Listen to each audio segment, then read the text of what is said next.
To innovate and bring new ideas to life, we sometimes need to start with something a bit more rough around the edges, where we have one of the few opportunities where I'd argue that it's actually okay to hack things together in the name of progress. A prototype. Prototypes let us rapidly experiment with our ideas, all while lowering the risks of overcommitting to something we later find out is flawed or unwanted, giving us that chance to be flexible, adapt quickly, and hopefully then figure out what our audience really wants. To start, we need an idea. And to make that idea successful, it needs to be based on a desire that exists within your target audience.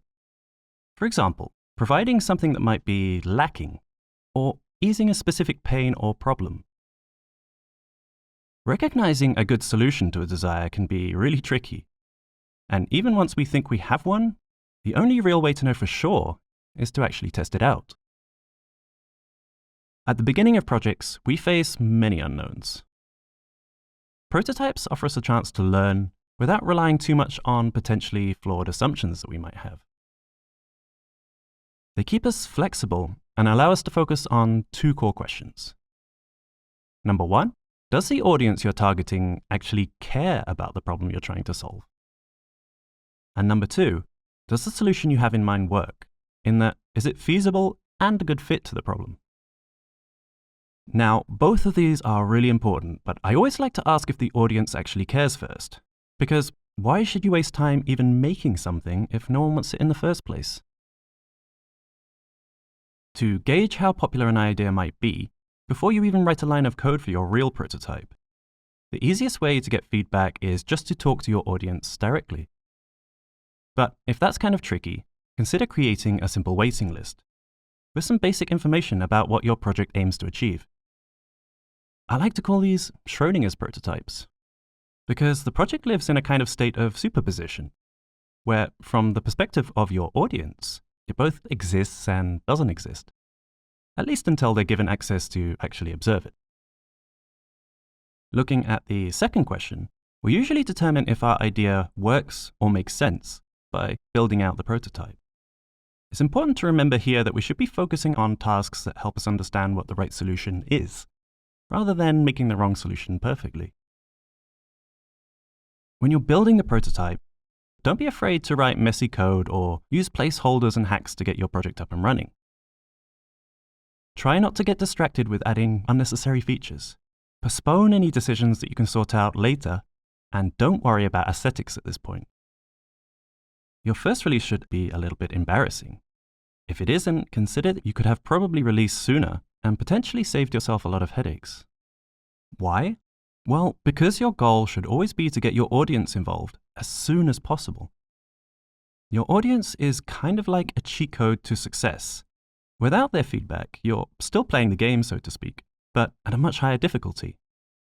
As a result, you will always be at a disadvantage compared to your competition, who will undoubtedly use every trick in the book to gain an advantage on you. If your idea does turn into a success, now you can start thinking about refactoring to pay off the technical debt you've likely accumulated. If your original idea struggles, but you see a potentially related new idea, you have the chance now to pivot, where you take what you've got and you use the feedback from your audience to redirect the idea along a new path. However, if things just aren't working, it might be time to retire the idea. It's really disappointing, but by prototyping first, you at least were able to come to this conclusion quickly, and you hopefully learn some helpful things along the way that can help you in your next project. If there's one thing you take away, it's not to overcommit to projects until you've validated your idea with your audience. Because while you might believe you know what your audience wants, the last thing you need is to find out how wrong you were right before you release. Imagine if learning could be as fun as playing your favorite game. Because the sponsor of this video, Brilliant, offers pretty much just that. Whatever subject you want to learn, Brilliant has hundreds of really interesting courses ready to go. They explain things clearly without overwhelming you, and through their interactive examples and frequent quizzes, you really get a feel for each subject quickly. What's more, they keep you motivated by breaking down lessons into manageable chunks that you can tackle at any time, meaning that you get a chance to absorb new topics on a schedule that suits you. By using the link brilliant.org/coderized, it's completely free to try it for 30 days, and with a yearly plan, you'll even get an extra 20% off.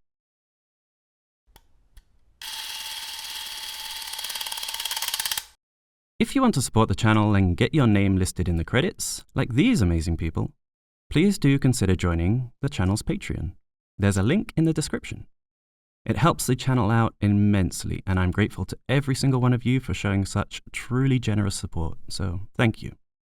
I really hope you enjoyed this video, and feel free to leave a comment because I read every single one. Other than that, I'll see you in a couple of months for the next one.